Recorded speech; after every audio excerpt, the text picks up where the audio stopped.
Chers amis de KTO, bonjour et bienvenue si vous nous rejoignez pour suivre en direct. Eh bien aujourd'hui, depuis la salle Paul VI, notre rendez-vous du mercredi avec le Saint-Père pour l'audience générale. Et nous attendons donc l'arrivée du Saint-Père d'ici quelques instants.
Le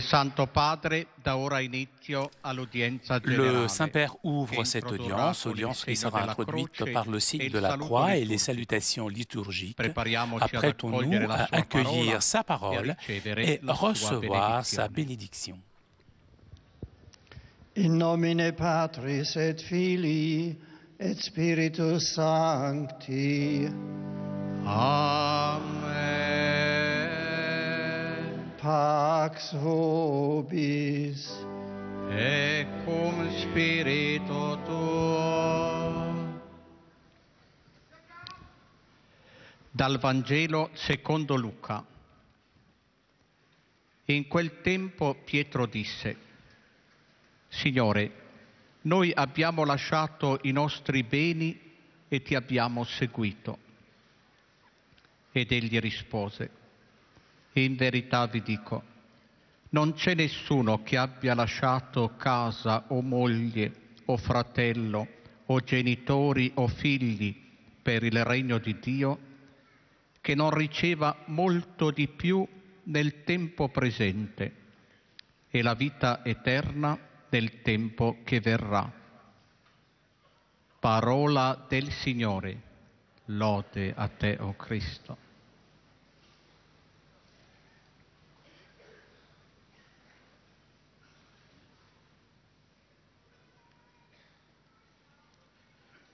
De l'Évangile selon saint Luc. En ce temps-là, Pierre dit à Jésus: voilà que nous, en quittant tout ce qui nous appartenait, nous t'avons suivi. Jésus déclara: en vérité, je vous l'ai dit, personne n'aura quitté à cause du royaume de Dieu une maison, une femme, des frères, des parents, des enfants, sans qu'ils reçoivent en ce temps-ci bien davantage et dans le monde à venir la vie éternelle. Parole du Seigneur.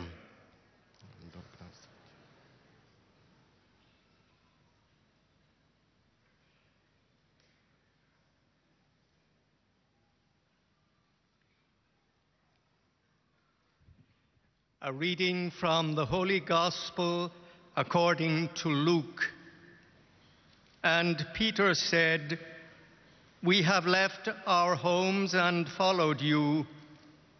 And he said to them, Truly I say to you, there is no man who has left house or wife or brothers or parents or children for the sake of the kingdom of God, who will not receive much more in this time and in the age to come eternal life.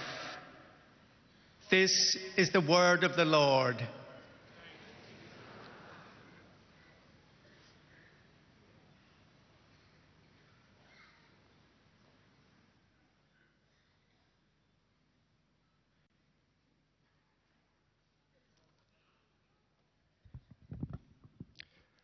Aus dem Evangelium nach Lukas.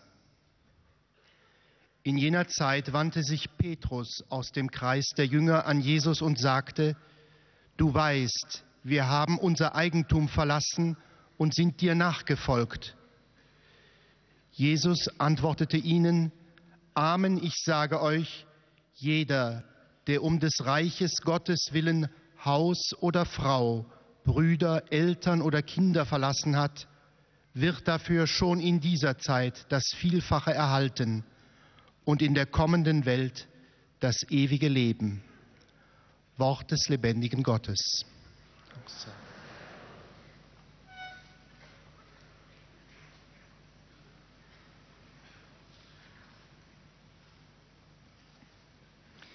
Lectura del Santo Evangelio según San Lucas.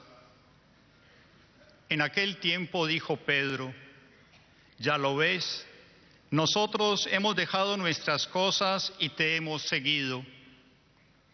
Jesús les dijo: Yo os aseguro que nadie que haya dejado casa, mujer, hermanos, padres o hijos por el reino de Dios, quedará sin recibir mucho más al presente y en el mundo venidero vida eterna.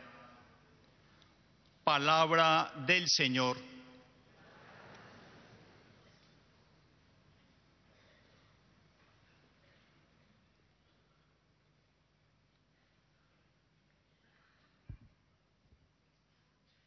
Leitura do Evangelho de São Lucas.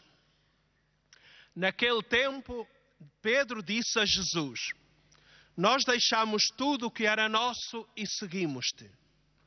Jesus respondeu-lhe: Em verdade vos digo, não há ninguém que tenha deixado casa, mulher, irmãos, pais ou filhos, por causa do reino de Deus, que não receba muito mais no tempo presente e no tempo que há de vir a vida eterna.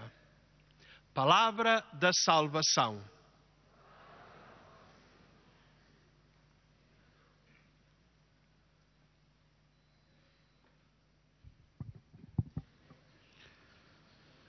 Z Ewangelii według świętego Łukasza. Wówczas Piotr rzekł: Oto my opuściliśmy swoją własność i poszliśmy za Tobą. On im odpowiedział: Zaprawdę powiadam wam, nikt nie opuszcza domu, albo żony, braci, rodziców, albo dzieci dla Królestwa Bożego, żeby nie otrzymał daleko więcej w tym czasie, a w wieku przyszłym życia wiecznego. Oto słowo Pańskie.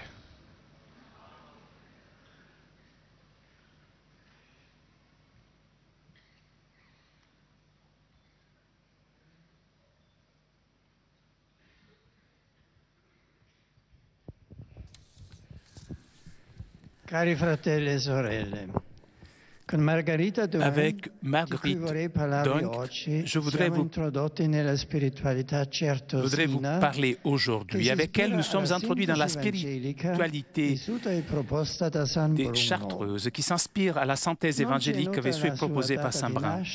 Nous ne connaissons pas sa date de naissance, même si on la place autour de l'année 1240.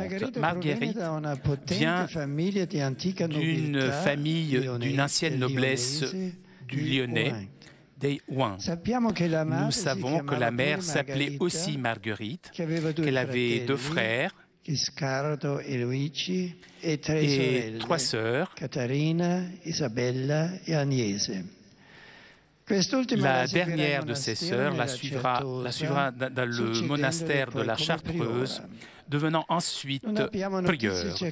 Nous n'avons pas des nouvelles sur son enfance, mais de ses écrits, nous pouvons penser que son enfance a été une enfance tranquille, vécue dans un milieu familier affectueux. En effet, pour exprimer l'amour sans borne de Dieu, elle met en valeur beaucoup les images liées à la famille, avec une référence particulière aux figures de son père et de la mère. Dans l'une de ses méditations, elle prie ainsi: « Ô mon Seigneur si doux, lorsque je pense aux grâces que tu m'as faites par ta sollicitude, tout d'abord, comment tu m'as gardé dès mon enfance, et comme tu m'as épargné les dangers de ce monde, tu m'as appelé à me dédier à ton service, et tu m'as donné toutes ces choses qui m'étaient nécessaires pour manger, boire, m'habiller, me chausser. Toi, tu l'as fait d'une façon que je n'ai pas eu d'occasion de penser à toutes ces choses. Je n'ai pensé qu'à ta grande miséricorde. Toujours de ces méditations, nous comprenons qu'elle rentra dans la Chartreuse de Pollentin en réponse à l'appel du Seigneur, laissant tout et en acceptant la règle sévère de la Chartreuse pour être complètement du Seigneur, pour être toujours avec lui. Elle écrit: « Ô mon doux Seigneur, j'ai quitté mon père, ma mère, mes frères et toutes les choses de ce monde par ton amour. » Mais cela n'est vraiment pas grand-chose, puisque les richesses de ce monde ne sont que des épines, et celui qui en possède le plus est malchanceux. Et pour cela, il ne me semble d'avoir rien d'autre que de misère et de la pauvreté. Mais tu sais, Seigneur, que si j'ai possédé 1000 façons et que je pouvais en disposer à mon gré, je quitterai tout par ton amour. Et même si tu me donnais tout ce que tu as dans le ciel et dans la terre, je ne serais pas satisfaite jusqu'à quand je ne t'aurai toi, puisque toi, tu es la vie de mon âme. Je ne veux avoir ni de père ni de mère à l'extérieur de toi, en dehors de toi. Même dans sa vie dans la Chartreuse, nous avons peu d'informations. Nous savons que dans l'année 1288, elle devint la 4e prieure, poste qu'elle garda jusqu'à la mort, advenu le 11 février 1310. De ces écrits, de toute façon, ne ressortent pas de tournant particulier dans son itinéraire spirituel. Elle conçoit toute sa vie comme un chemin de purification jusqu'à la configuration pleine au Christ. Le Christ, c'est le livre qui doit être écrit, doit être gravé quotidiennement dans son propre cœur, dans sa propre vie, tout particulièrement sa passion salvifique. Dans son œuvre Speculum, Marguerite, se référant à elle-même à la 3e personne, souligne que par grâce du Seigneur, elle avait gravé dans son cœur la sainte vie que Jésus-Christ conduisit sur la terre, ses bons exemples et sa bonne doctrine. Elle avait placé le Christ dans son cœur et lui semblait carrément que celui-ci était présent et qu'il avait un livre fermé entre sa main pour l'instruire. Dans ce livre, elle trouvait écrite la vie que Jésus conduisit sur la terre depuis sa naissance jusqu'à la montée au ciel.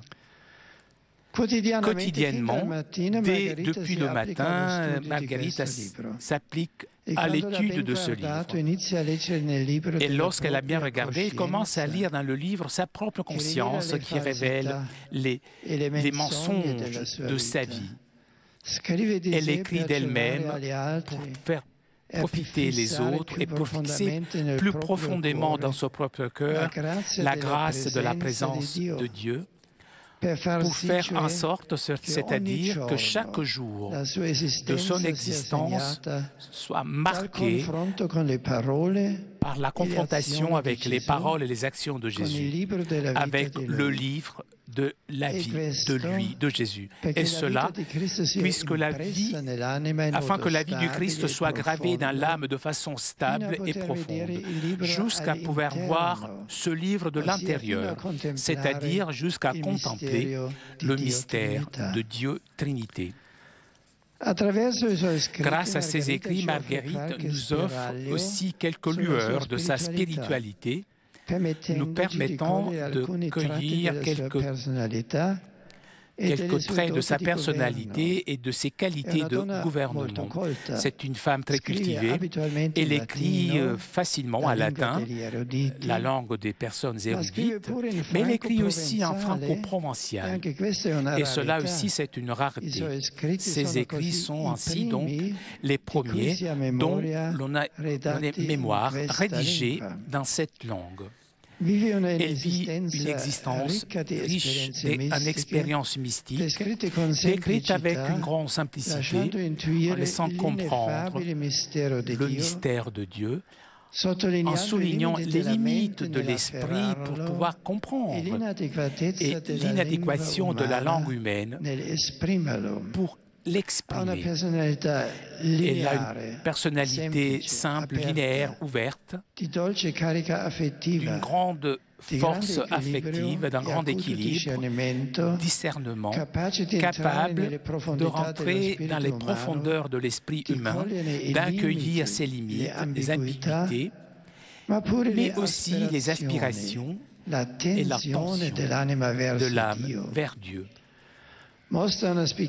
Elle montre une attitude marquée au gouvernement, conjuguant sa vie mystique avec le service auprès des sœurs et de sa communauté.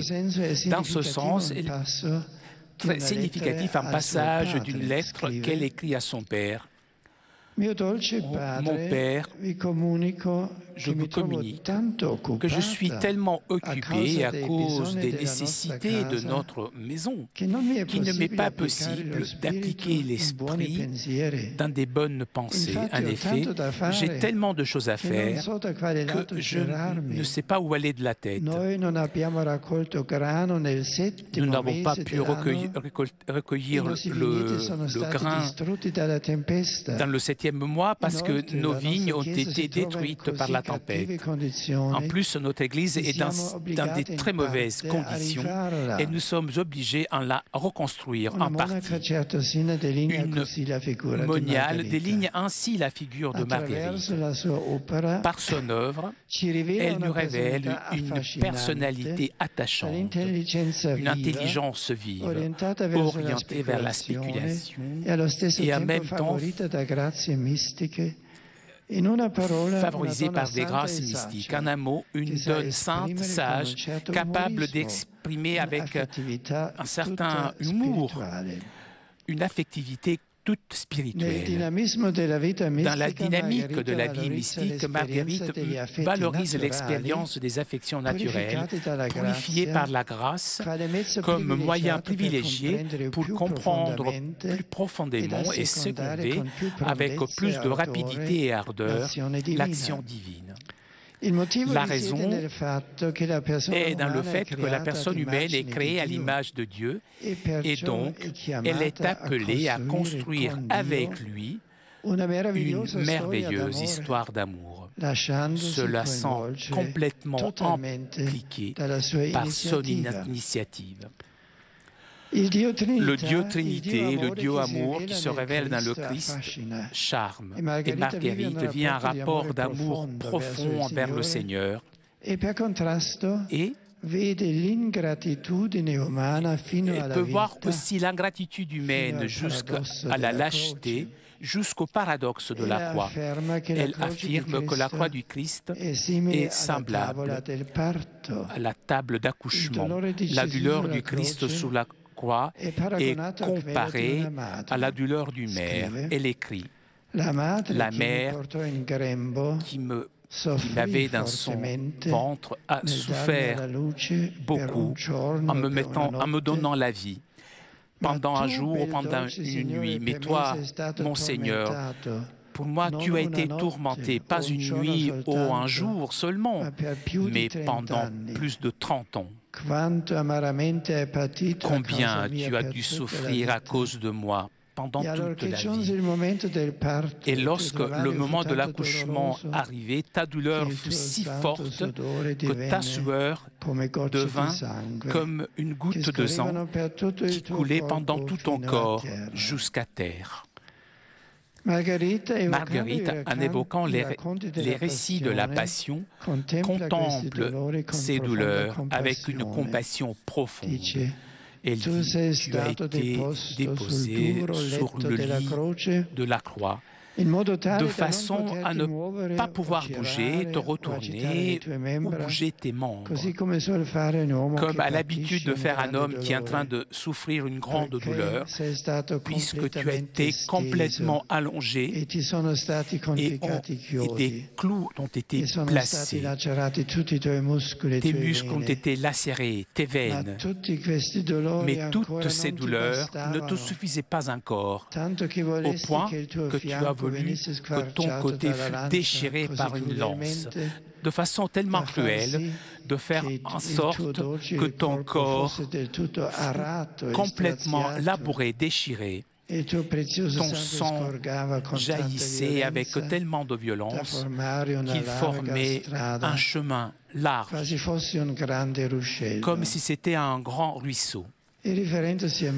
En faisant référence à Marie, elle dit, il ne fallait pas s'étonner que l'épée qui a déchiré ton corps soit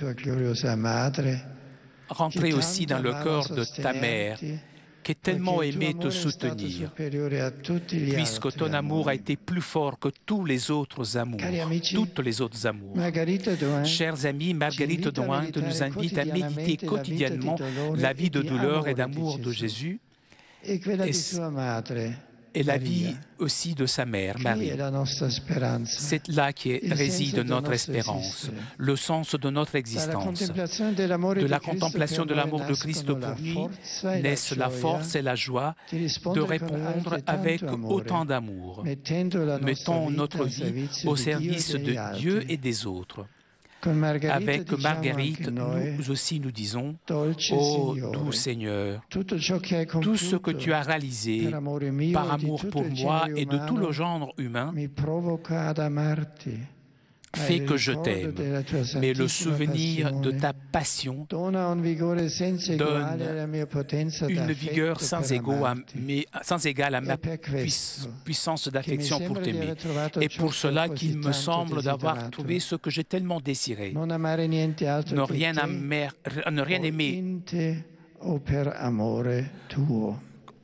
aimer d'autre que toi, ou par amour de toi. À première vue, cette figure de cette femme du Moyen-Âge et toute sa vie, toute sa pensée semble très éloignée de nous et de notre vie, de notre façon de penser et d'agir. Mais si nous allons à l'essentiel de cette vie, nous voyons que il nous touche nous aussi. Et ça devrait devenir aussi essentiel à notre vie. Nous avons entendu que Marguerite a considéré le Seigneur comme un livre. Elle a fixé son regard vers le Seigneur, le considérant comme un miroir dans lequel apparaît aussi sa propre conscience. Et depuis ce miroir est rentrée la lumière dans sa propre âme et a laissé rentrer la parole, la vie du Christ dans son propre être. Et donc, elle a été transformée. La conscience a été éclairée, illuminée, et a trouvé de la lumière. Et elle a été nettoyée. Et justement, de cela, nous avons besoin, nous aussi. Laisser rentrer les paroles, la vie, la lumière du Christ dans notre conscience, afin qu'elle soit illuminée pour que notre conscience puisse comprendre ce qui est bon, ce qui est mauvais, que notre conscience soit élémée et nettoyer notre conscience. Il n'y a pas, les ordures ne sont pas seulement dans les rues du monde, il y a des ordures aussi dans nos âmes, dans notre conscience. Il y a seulement sa lumière, son amour qui pourrait nous nettoyer, nous purifier et qui nous donne le bon chemin. Donc, suivons Sainte Marguerite dans ce regard vers Jésus. Lisons dans le livre de sa vie. Laissons-nous illuminer et nettoyer pour apprendre la véritable vie. Merci.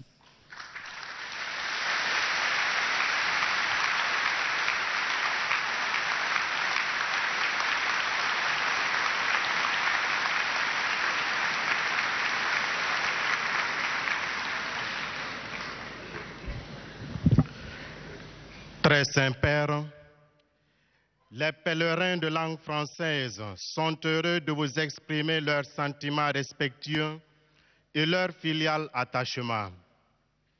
Ils vous assurent de leur prière pour votre personne et pour votre ministère de successeur de Pierre.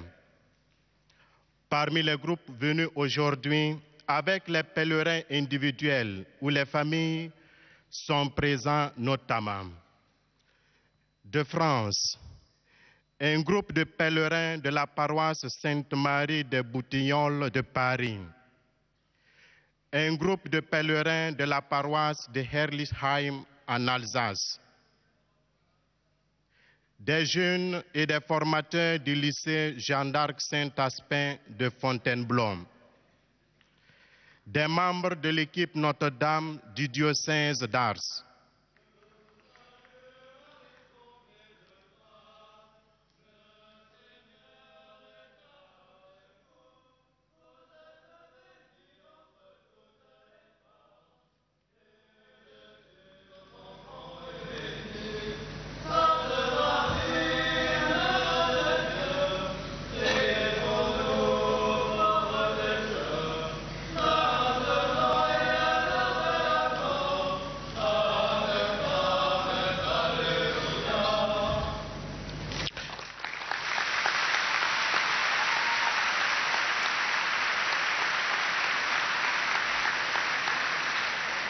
de Grèce, des jeunes et des formateurs du collège hellénique de Thessalonique.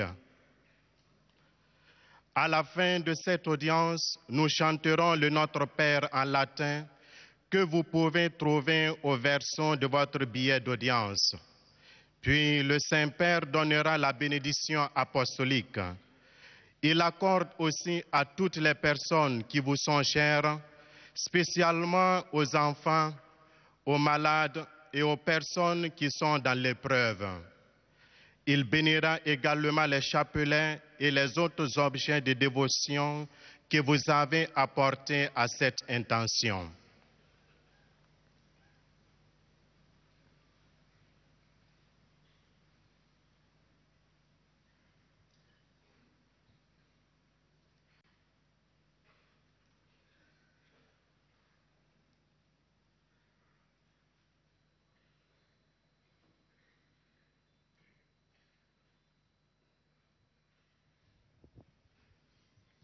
Chers frères et sœurs, née vers 1240 dans la région de Lyon, Marguerite Douin nous introduit à la spiritualité des Chartreux, telle que Saint Bruno l'a vécue et proposée. Femme très cultivée, de grand équilibre, de fin discernement, Marguerite a été une prieure remarquable, sachant unir la vie spirituelle avec le service de ses consoeurs et de la communauté. Grande mystique, elle considérait les richesses de ce monde comme misère et pauvreté, et quitta tout pour s'attacher totalement au Seigneur. Avec intelligence et droiture, Elle conçut toute sa vie comme un chemin de purification jusqu'à la pleine configuration au Christ. Celui-ci est le livre qui doit être écrit dans le cœur et dans la vie de chacun pour y fixer profondément la présence divine. Ardente dans ses désirs réalistes face à ses limites, elle nous enseigne que chaque personne humaine est appelée à construire avec Dieu une merveilleuse histoire d'amour. De la contemplation de l'amour du Christ pour nous naissent la force et la joie de répondre par autant d'amour, en mettant notre vie au service de Dieu et des autres. Comme elle, puissions-nous dire, doux Seigneur, que tout ce que tu as fait par amour pour moi et pour le genre humain me pousse à t'aimer davantage. J'accueille avec joie les pèlerins francophones présents ce matin, particulier le collège hellénique de Thessalonique en Grèce. Recueillant le message de Sainte Marguerite, je vous invite à contempler chaque jour la vie de Jésus de sa mère Marie. Vous y trouverez le sens de l'existence et vous aurez la force et la joie de vous mettre au service de Dieu et du prochain. Bon pèlerinage à tous.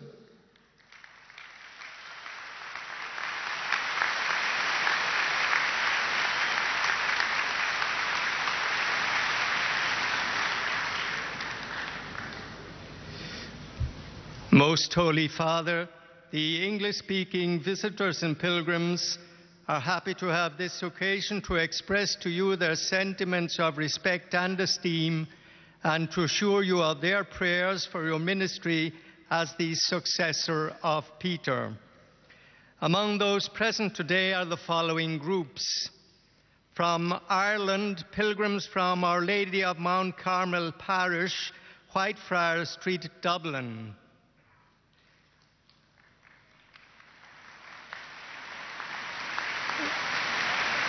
Students and staff from St. Michael's Grammar School, Lurgan, County Armagh.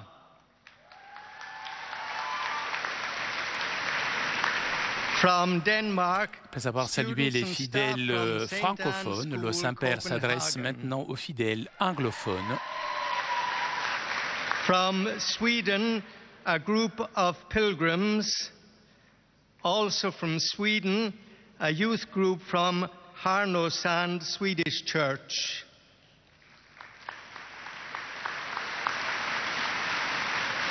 From Japan, students and staff from St. Paul High School, Tokyo.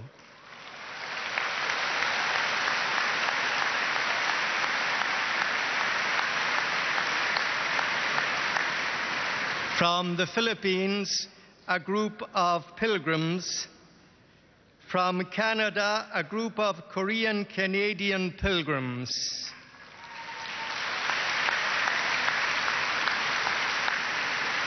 From the United States of America, a delegation from the Anti-Defamation League.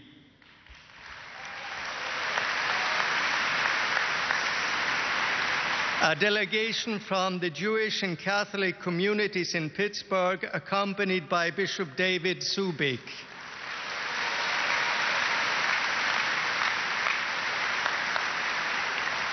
Pilgrims from the following parishes: St. George, Apache Junction, Arizona. St. Mary, Sanger, California. St. Elizabeth, Van Nuys, California. St. Edmund, Warren, Michigan.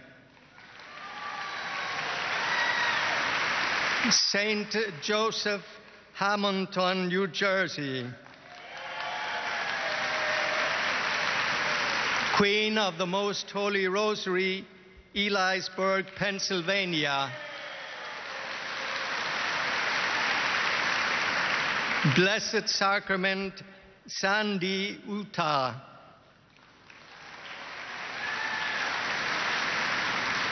Workers and family members from Carmel Richard Healthcare and Rehabilitation Center, Staten Island, New York.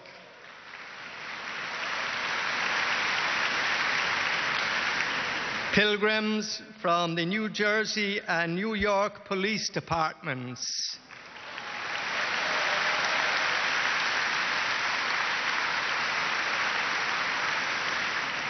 At the end of the audience, His Holiness will lead us in singing the Our Father in Latin. The words can be found on the back of your ticket. He will then impart his apostolic blessing, which he willingly extends to the members of your families at home. His Holiness also intends to bless any religious articles you may have brought for this purpose, and in a special way, his blessing goes to your children and to your loved ones who are sick.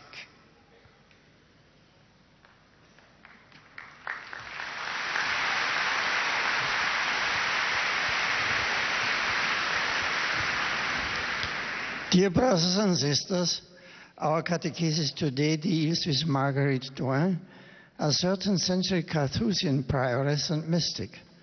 Margaret's writings, which include the earliest known examples of Provençal French, were inspired by the evangelical spirituality of Saint Bruno.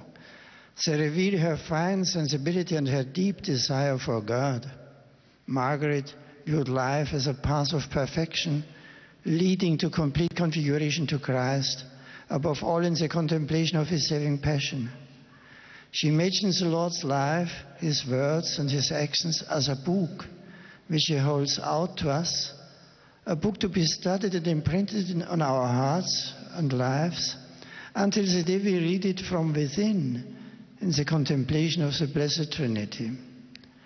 Margaret's writings, filled with imagery drawn from family life, radiate a warm love of God and deep gratitude for his grace, which purifies our affections and draws us more closely to him. The life and writings of Marguerite Doin invite us to meditate daily on the mystery of God's infinite love, revealed above all in the sufferings of Christ on the cross, and to find in it the strength and joy to place our lives at his service and that of our brothers and sisters. As I welcome all English-speaking visitors this morning, I'm especially pleased to greet the delegation from the Anti-Defamation League, as well as the representatives of Pittsburgh's Jewish and Catholic communities. Upon them and upon all English-speaking visitors present at today's audience, especially the pilgrim groups from Ireland, Denmark, Sweden, Japan, the Philippines, Canada and the United States of America, I invoke the Almighty's abundant blessings of grace and peace.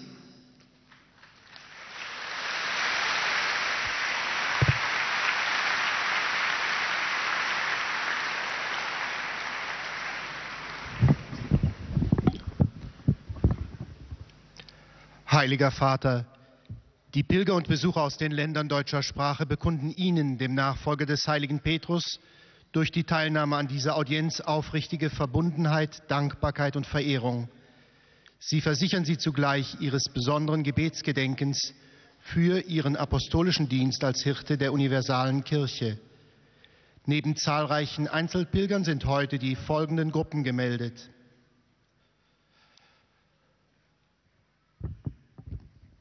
aus der Bundesrepublik Deutschland, Pilgergruppen aus den Pfarrgemeinden Dekanat Biberach-Riss, St. Jakob Cham, St. Laurentius Deislingen, St. Blasius Dietmannsried, St.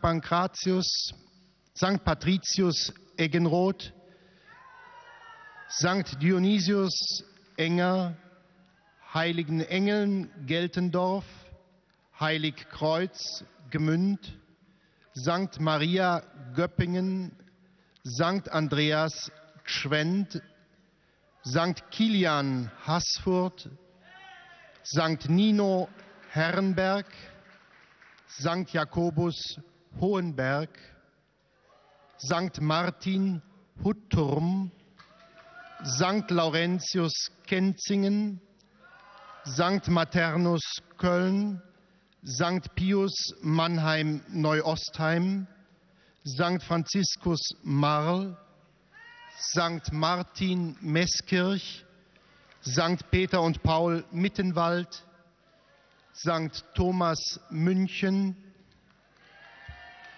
aus der Seelsorgeeinheit St. Benedikt Neuler-Rheinau,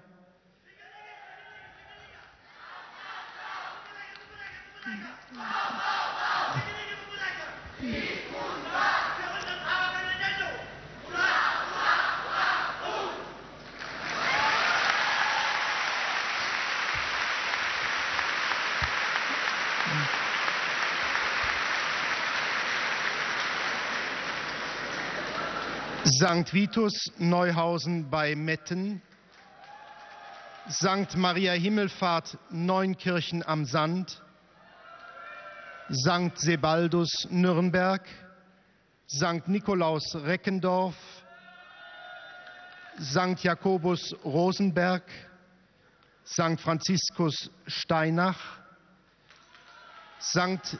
Peter und Paul Rott am Inn, St. Andreas Parsberg, St. Severin und St. Gertraud Passau, St. Johann Baptist Zolling und unsere liebe Frau Obere Pfarre Bamberg.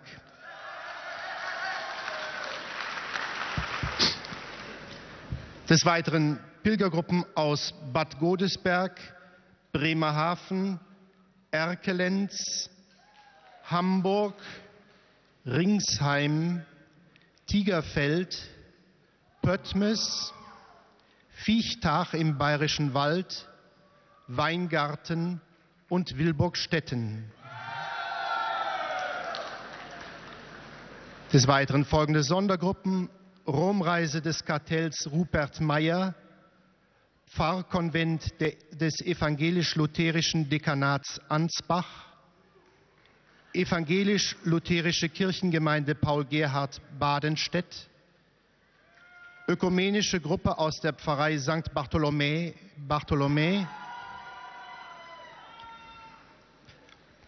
Kirchenchor St. Ottmar Bodmann, Kirchenchor St. Peter und Paul Bodmann, Kirchenchor St. Martinus Friedingen, Katholisches Ferienwerk Gladbeck, Pfarrgemeinderat St. Peter Herrnsheim, Romseminar des Bistums Hildesheim,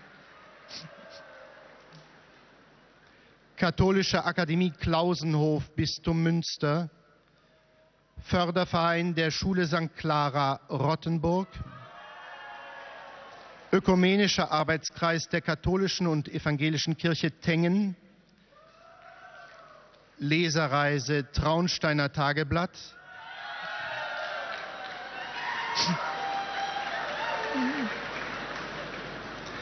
Pilgerfahrt der Pallottiner Trier, Studienreisegruppe aus Backnang, Studienreisegruppe Karlsruhe, Mutter- und Kindchor Kängurus Konstanz,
Kunsthistorische Studienreise Ringsheim, Deutsch-polnische Jugendgruppe aus St. Sebastian Furth, Katholischer Jugendbund Zellbechingen.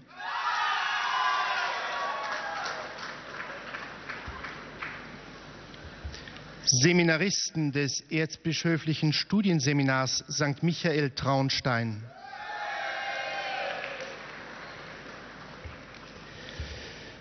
Des Weiteren Schülerinnen und Schüler und Lehrer aus folgenden Schulen: Hans-Baldung-Gymnasium Gmünd, Hans- und Sophie Scholl-Gymnasium Ulm, St. Theresien-Gymnasium Schönenberg,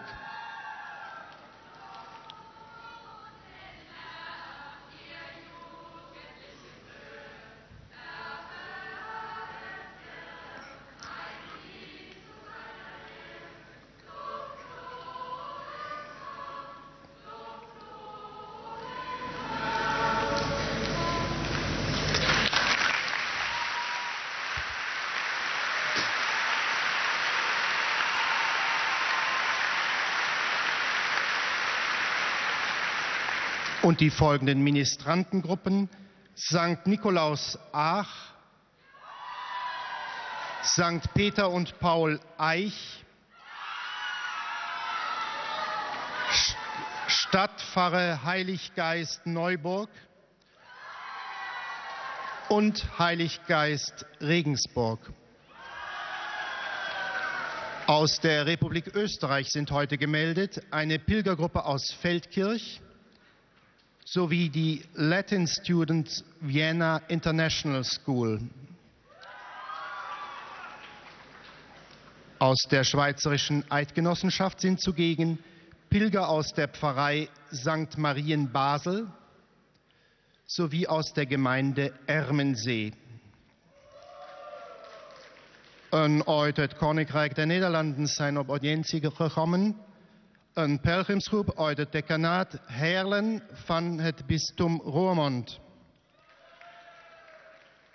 Een School voor Gastvrijheid en Toerisme Groningen.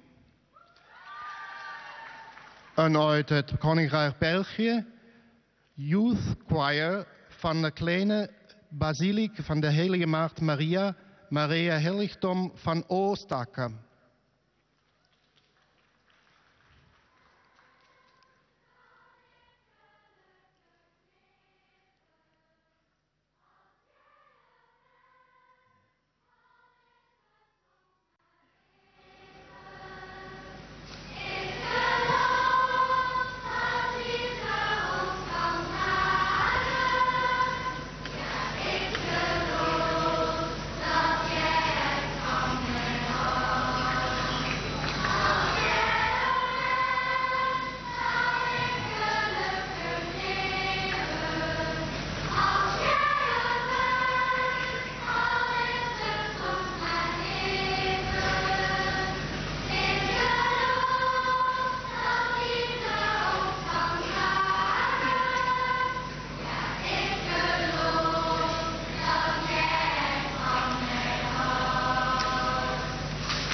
Bedankt.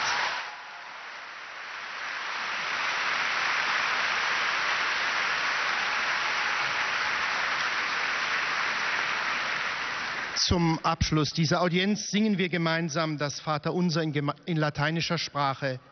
Der Text befindet sich auf der Rückseite der Einlasskarten. Danach wird der Heilige Vater allen Anwesenden den apostolischen Segen erteilen. Gern schließt er darin ihre Angehörigen ein, besonders die Kranken und die Kinder. Zugleich segnet er auch die Rosenkränze und die übrigen Andachtsgegenstände, die sie dafür mitgebracht haben.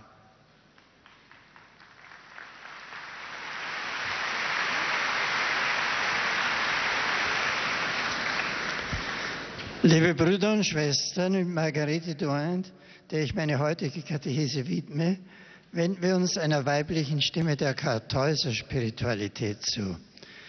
Die Kartäuser, die nach der streng asketisch-kontemplativen Regel des heiligen Bruno leben, haben schöne geistliche Früchte hervorgebracht und im Mittelalter auch große Verbreitung gefunden. Sie haben auch die spätere Devotio Moderna vorbereitet, die sich die konkrete Nachahmung Christi im persönlichen Alltag zur Aufgabe machte. Über das Leben nun der Marguerite d'Ohain ist uns nicht viel bekannt. Sie entstammt einer adligen Familie aus der Gegend von Lyon und wurde 1288 Priorin des Kartäuserinnenklosters von Politin. Und dort ist sie auch im Jahr 1310 gestorben. Aus ihrer Feder sind mehrere kleine Werke bekannt, die eigentlich nur für den Privatgebrauch gedacht waren. Nur die Schrift Speculum, Spiegel, wurde bei einem späteren Generalkapitel des Ordens zur Verbreitung freigegeben. Grundlage des Buches ist eine Vision, bei der Christus der Ordensfreie mit einem Büchlein in der Hand erscheint, das über und über mit Schriftzeichen bedeckt ist. Das geöffnete Buch gleicht einem Spiegel, in dem die Ordensfrau das irdische Leben Jesu, seine Demut, seine Geduld, seinen Gehorsam bis zum Tod vor dem Hintergrund ihres eigenen Lebens betrachtet. Sie erkennt ihr eigenes Unvermögen und zugleich spiegelt sich Christus in ihr selbst und regt sie an, ihm mit beharrlichem Willen nachzufolgen, Leiden und Missgeschick zu ertragen, sich an der Liebe Gottes zu erfreuen und den Himmel zu ersehnen. Der Inhalt des Buches wird immer mehr in ihr eigenes Herz eingeschrieben, sodass ihr Leben und das Leben Christi ineinander gehen. Auf diese Weise entsteht eine konkrete Liebesbeziehung zwischen Christus, dem sie immer mehr zugehört. Er nimmt sogar die Stelle ihrer Eltern bei ihr ein, denn sie sagt in einem Gebet: Weder habe ich noch will ich Vater und Mutter haben außer dir.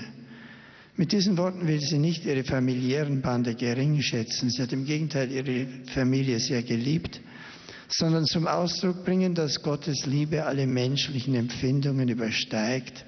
Das eigentlich Wesentliche, was sie uns sagen will, ist, dass wir gleichsam im Leben Christi wie in einem Buch lesen, uns selber davon anrühren lassen, dass wir unser eigenes Gewissen unter das Licht dieses Lebens stellen, es davon berühren, erneuern und reinigen lassen, dieses Zuhören, Hinschauen auf Christus und von ihm das Leben zu lernen, unser Gewissen zu reinigen.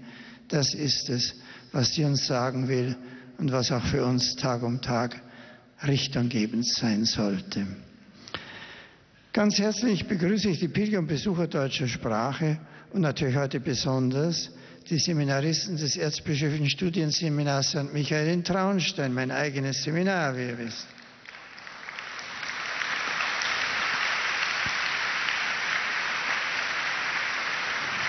Marguerite d'Ohain sei uns ein Vorbild der Liebe Gottes zu uns, mit einem freudigen Einsatz für unsere Mitmenschen zu antworten. Der Herr begleite euch auf allen euren Wegen.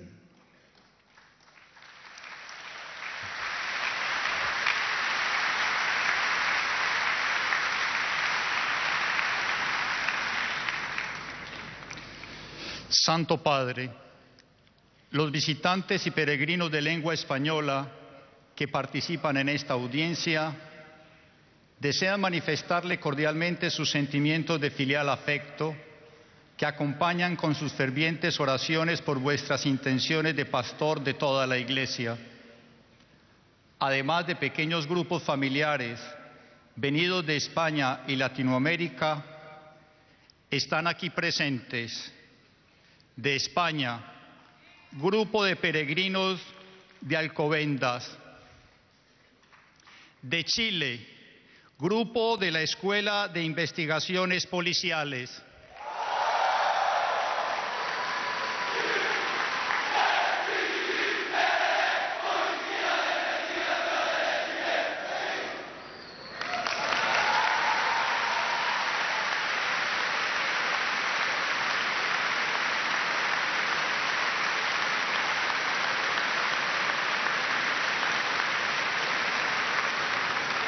de México, grupo de peregrinos.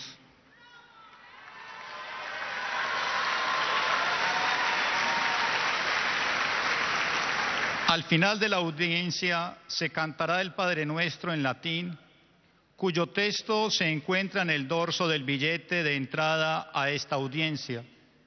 Después, el Santo Padre impartirá a todos los presentes la bendición apostólica que extiende complacido a sus familiares, especialmente a los niños, a los enfermos y a cuantos sufren.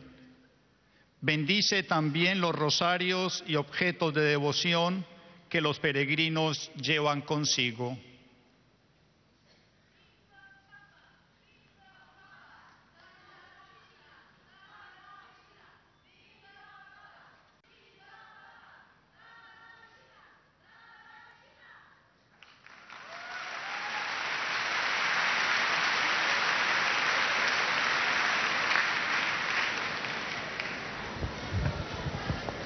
Queridos hermanos y hermanas, con Margarita de Ouen, de la que hoy quisiera hablaros, nos acercamos a la espiritualidad de los cartujos, inspirada en la síntesis evangélica propuesta por San Bruno. Margarita nació en torno al año 1240 en el seno de una poderosa familia de la antigua nobleza de Lyon.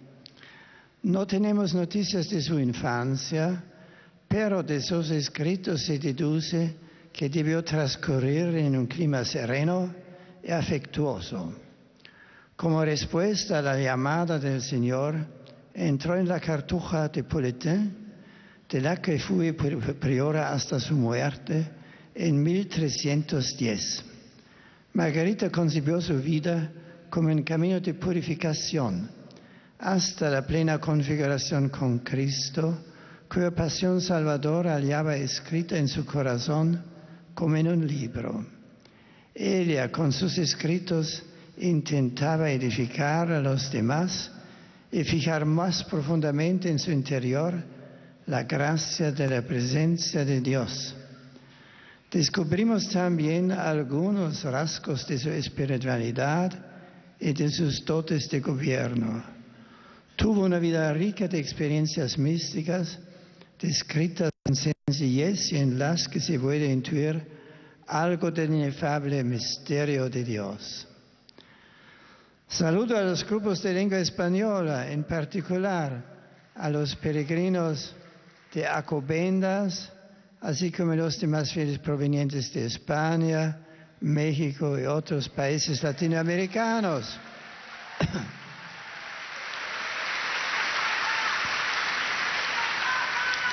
Os invito a que me acompañéis con vuestra ferviente oración durante el próximo fin de semana, en el que realizaré una visita pastoral a Santiago de Compostela, uniéndome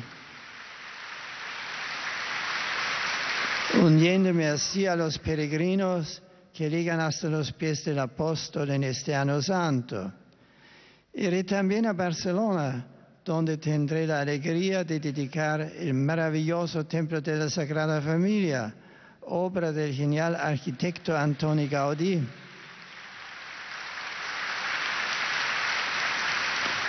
Voy como testigo de Cristo resucitado, con el deseo de llevar a todos su palabra, en la que pueden encontrar luz para vivir con dignidad y esperanza, para construir un mundo mejor. Muchas gracias.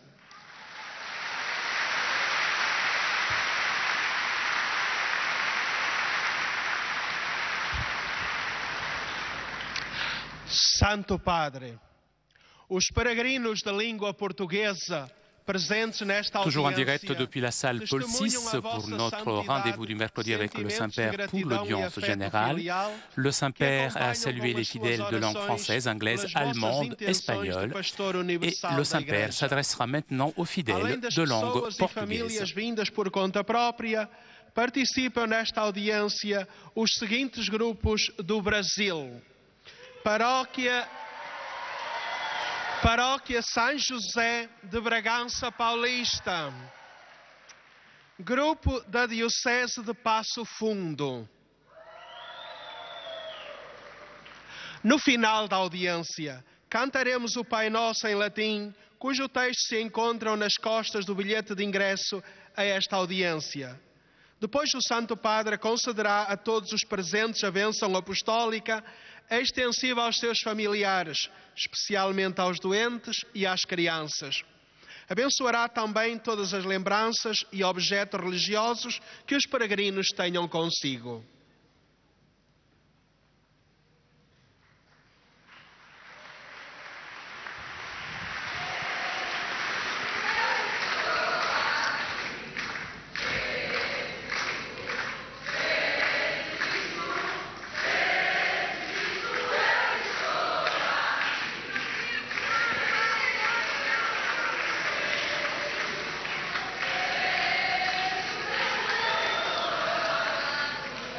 Queridos irmãos e irmãs, no ano 1288 foi eleita priora de Cartuja de Politin, França, Margarida de Rouen.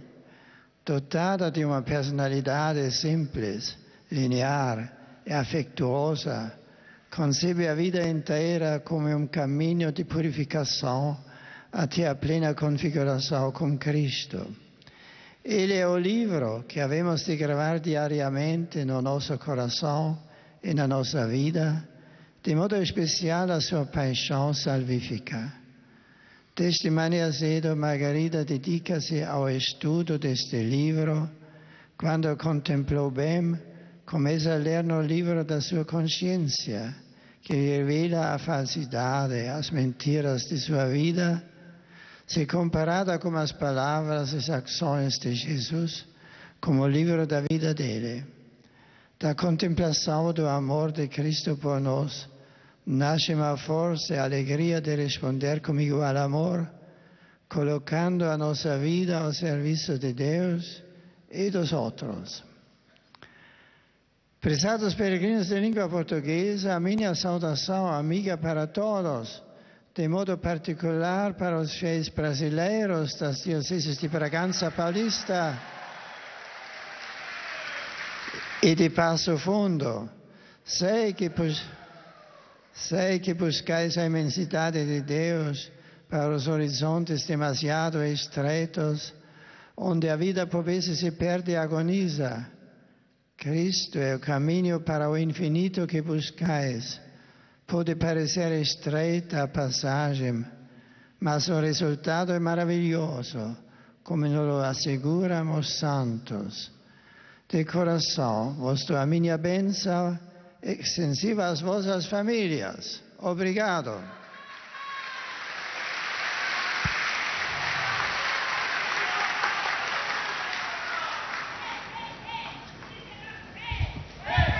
Ojcze Święty, pielgrzymi z Polski i z innych krajów obecnie na tej audiencji Et nous arrivons maintenant aux złożyć waszej salutations des świątobliwości wyrazy czci fidèles oddania polonais. oraz zapewnić o swojej modlitwie we wszystkich intencjach związanych z posługą następcy Piotra. Pośród pielgrzymów są dziś pielgrzymi z parafii Najświętszej Maryi Panny w Niebo Wziętej z Barcic, parafia Świętego Bernarda z Sopotu, parafia Świętej Teresy od Dzieciątka Jezus z Gdańska, ministranci oraz schola parafialna z rodzicami z parafii w Niebowzięcia Najświętszej Maryi Panny z Bielawy, młodzież wraz z opiekunami z zespołu szkół specjalnych z Gdańska Oliwy. Widzę też grupę ze Starego Sącza. Są obecni pielgrzymi indywidualni z kraju i z zagranicy. Prisutni su i hodočasnici iz Hrvatske, Jelen Monok Modior, Zoran Dokok Isz. Na zakończenie audiencji zaśpiewamy wspólnie modlitwę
Na zakończenie audiencji zaśpiewamy wspólnie modlitwę Ojcze Nasz po łacinie.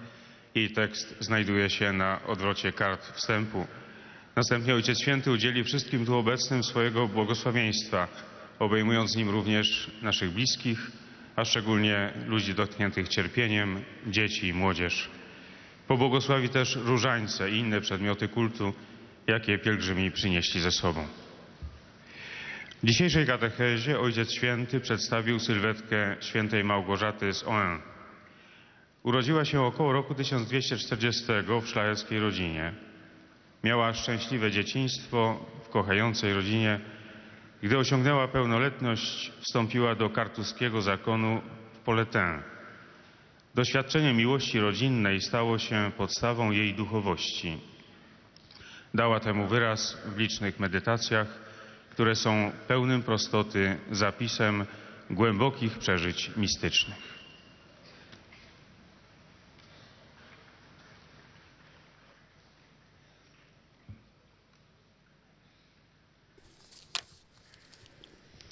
Serdecznie witam polskich pielgrzymów. J'adresse mes salutations cordiales aux pèlerins polonais.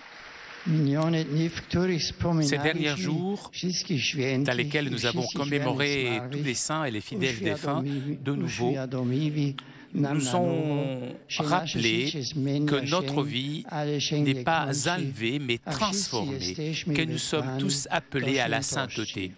Chaque jour vécu dans l'amour de Dieu et du prochain doit nous approcher à la gloire des saints dans les cieux. Que dans ce chemin nous accompagne toujours la bénédiction de Dieu.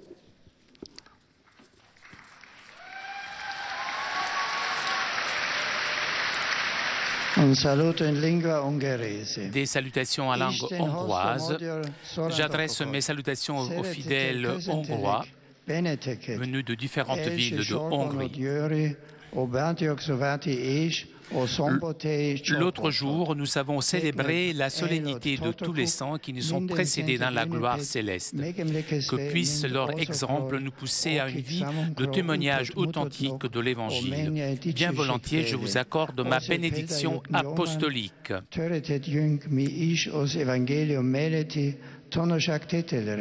Apostoli aldássamol, dicsértések o Jézus Krisztus.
Ancora un saluto in croato. Des salutations en croate. Avec joie, je salue et je bénis tous les pèlerins croates. Vivez sur cette terre dans la foi et dans l'amour, en faisant du bien, afin qu'un jour vous puissiez vous unir à tous les saints dans la gloire céleste.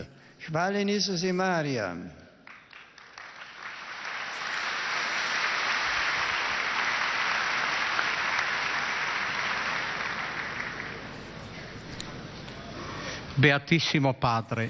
Et nous arrivons maintenant aux salutations des fidèles de langue italienne. Ti offrono l'espressione della loro sincera devozione e filiale gratitudine e l'accompagnano con fervide preghiere al Signore per tutte le intenzioni del vostro universale ministero apostolico.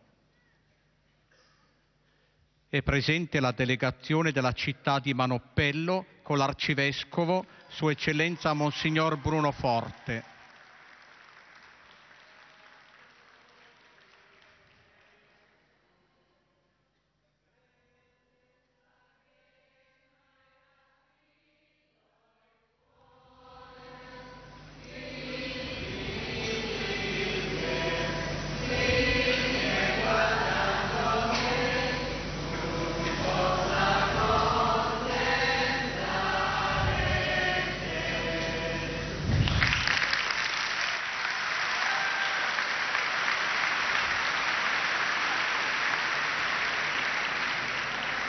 Suore della presentazione di Maria Santissima al Tempio.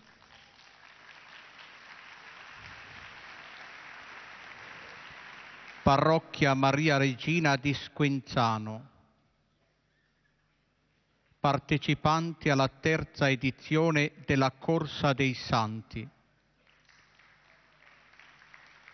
Unione Sportiva Robur San Giulio di Cassano Magnago.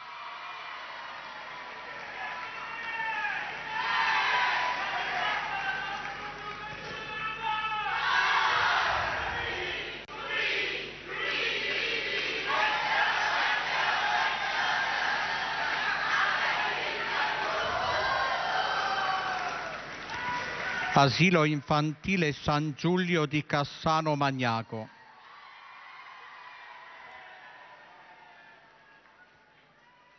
Gruppo di fedeli da Sassuolo.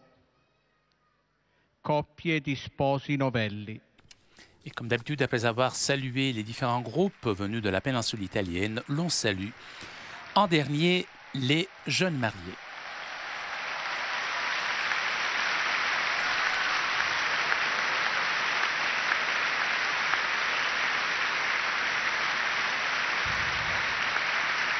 A conclusione di questo incontro canteremo la preghiera del Padre Nostro in latino. Il testo si trova sul retro del biglietto dell'udienza. Terminato il canto, il Santo Padre impartirà ai presenti la benedizione apostolica, estensibile a tutte le persone care, in modo speciale ai bambini, ai malati e ai sofferenti. E benedirà anche i rosari e gli oggetti di devozione che ciascuno porta con sé.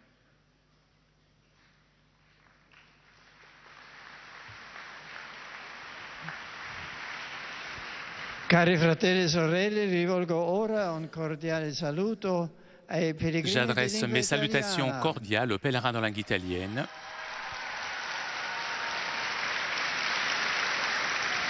Et je salue tout particulièrement la délégation de la ville de Manoppello,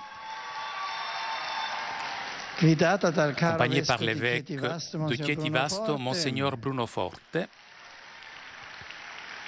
Je salue aussi les religieuses de la présentation de Marie au Temple, chers amis. Je vous remercie de tout cœur de votre présence et je souhaite que cette rencontre renforce chez vous des propos de témoignage évangélique et d'engagement au service du bien commun.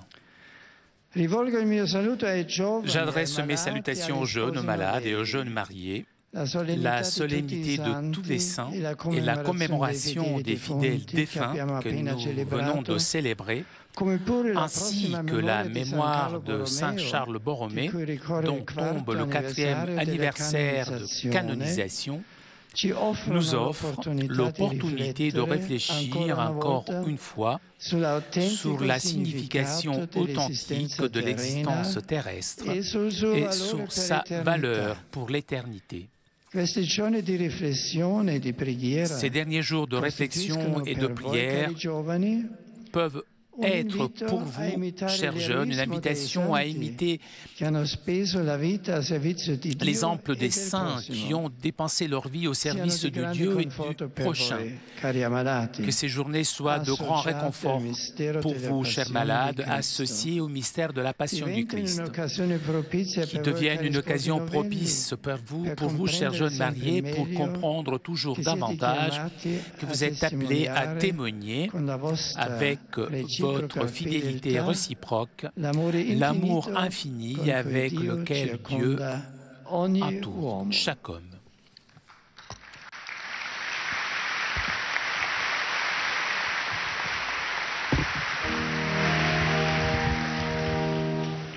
Pater noster, qui es in celis, sanctificetur nomen tuum, adveniat regnum tuum, fiat voluntas tua, sicut in cielo et in terra. Panem nostrum quotidianum da nobis hodie, et dimitte nobis debita nostra, sicut et nos dimittimus debitoribus nostris, et ne nos inducas tentationem, sed libera nos a malo.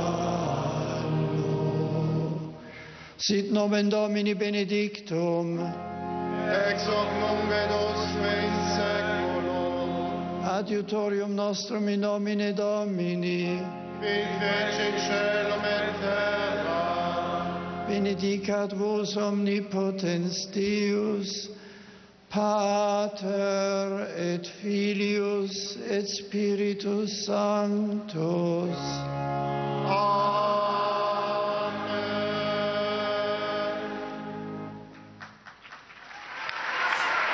Chers amis, nous arrivons à la conclusion de notre liaison avec Rome.